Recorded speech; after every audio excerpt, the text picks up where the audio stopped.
লোকটা তার প্যারালাইজ স্ত্রীকে প্রতিদিন বাথটাবের ভিতরে গোসল করাতো।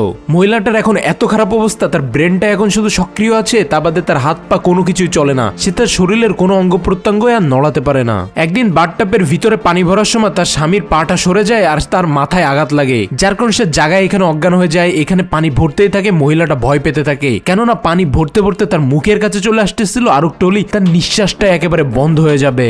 মহিলা এখানে কোন রকম তার পার একটা আঙুল নাড়াতে থাকে আর সেটা দিয়ে নিচের একটা ড্রেনের দরজা খুলতে থাকে, কিন্তু সে যেহেতু ভালোভাবে নড়াচড়া করতেই পারে না, যার কারণে সে কিছুতেই ড্রেনটা খুলতে পারতেছিল না। পানি প্রায় তার নাকের কাছে চলে আসে। সে জীবন দিয়ে একদম শেষ একটা চেষ্টা করে, কিন্তু তার কপাল এতই খারাপ ছিল যে এখানে চেনটা একেবারে কেটে যায়। আস্তে আস্তে পানি তার নাক পার করে মাথার উপরে উঠে যায়। এখন মহিলাটার আর বাঁচার কোনো আশা নেই, যার কারণে সে অনেক কষ্ট করে তার সব শক্তি একটা পায়ে লাগায় আর ড্রেনের ঢাকনার উপরে একটা ধাক্কা দেয়। তার কপালটা এবার ভালো ছিল যে এখানে ড্রেনের ঢাকনাটা সরে যায়, সব পানি বেরিয়ে যায়, আর এইভাবে মহিলাটার জানটা বেঁচে যায়। মহিলা এখানে খেয়াল করে 25 বছর ধরে সে প্যারালাইজ হয়ে আছে, কিন্তু আজকের এই ঘটনার কারণে আস্তে আস্তে তার হাত পা চলা শুরু করেছে, আর এইভাবে ধীরে ধীরে মহিলাটা স্বাভাবিক হয়ে যায়। তাহলে এই দুর্ঘটনা কি এই মহিলার জন্য বিপদ ছিল নাকি এইটাই তার ভালো হয়েছে? কমেন্টে জানাও।